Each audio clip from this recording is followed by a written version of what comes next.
দুই জেলে পাশাপাশি নদীতে মাছ ধরত। এটা গল্প কিন্তু শিক্ষণীয়।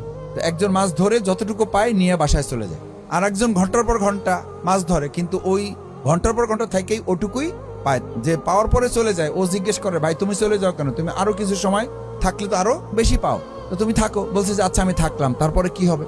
বলছে যে অনেক মাছ বিক্রি করবা। বলছে তারপরে কি হবে? বলছে তারপর তুমি এরকম একটা বাজারের মালিক হবা। বলছে তারপরে কি হবে? বলছে তারপর তুমি গাড়ি বাড়ি মালিক হবা। বলছে তারপরে কি হবে? বলছে তারপর তুমি একজন বড় ব্যবসায়ী নেতা হবা। বলছে তারপরে কি হবে? বলছে তারপরে তুমি একজন ক্ষমতাবান লোক হবা, পাওয়ার তোমার হাতে শক্তি চলে আসবে। বলছে তারপরে কি হবে?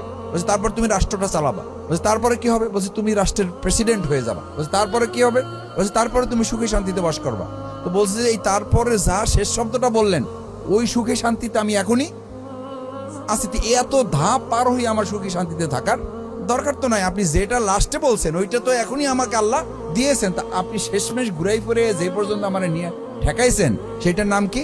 একটু সুখ শান্তিতে থাকতে চাইতে, সেটা তো আমার এখনই আছে। আমাদের ব্যক্তিগতভাবে একটা জিনিস সবসময় ভাবতে হবে, আমি ব্যবসা করি, চাকরি করি, রাজনীতি করি, কোন দল করি, কাকে পছন্দ করি, এই কোনো কিছুতে আমার কোনো কিছু হবে না। আমার মূল কাজ হলো আমি কি আমল করতেছি, আমার কাজটা কি। আমার কাজটা যদি ভালো হয়, তাহলে আল্লাহ সুবহানাহু ওয়া তাআলা এই ভালো কাজের বিনিময়ে আমাকে দুনিয়াতেও সম্মানিত করবেন, পরকালেও আমাকে জান্নাতে দিবেন। আমার তো জান্নাত দরকার।